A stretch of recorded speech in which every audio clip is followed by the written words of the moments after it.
So here is the app which is called as ArdioDroid. It is by TechBeta. So just click on this, and then there's some options here. You have to go and tell connect to a Bluetooth device. So the Bluetooth device, as I told, is HC05. So just click on it. It will tell connected to HC05 and enter the patient's ward number is being displayed. So that is according to the code. So we have written it as enter the patient's ward number.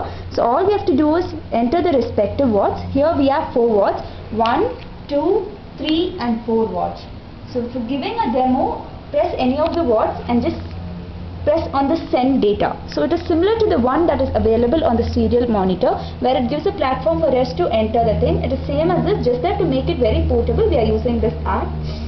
So now you can see me. If I click here and I just tell the number 3, if I wanted to go to ward number 3, just press on 3 and then just send data. So it goes to the respective ward. Now you can see when an obstacle comes, that is when the robot encounters an obstacle, it stops and it also knows where to go exactly. I mean to tell how much distance it has to cover later.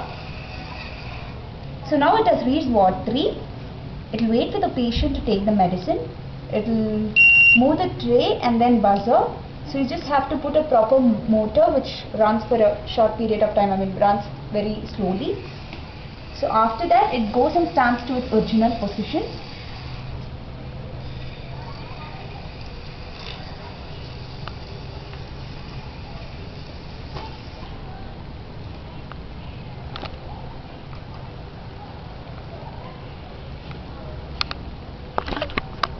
We have seen that it goes to the respective ward. We had pressed 3, it went to 3 and came back to the same position. So now we have to reset and the patient will keep, the person who is in the control room will keep the other medicine and then send the next. So it will be ready for the next patient. It will send the next number.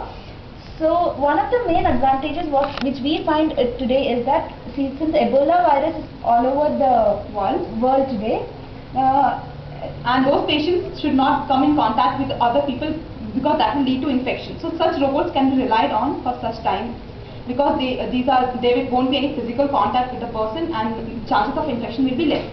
And there are some hardware errors like the alignment of the motor might be a little less because of the power is not getting equally divided. So if you look into those stuff and the motor, the tray thing, if you use a very low power motor here, you can just reduce the duration of the movement of the tray and just increase the time duration of the buzzer.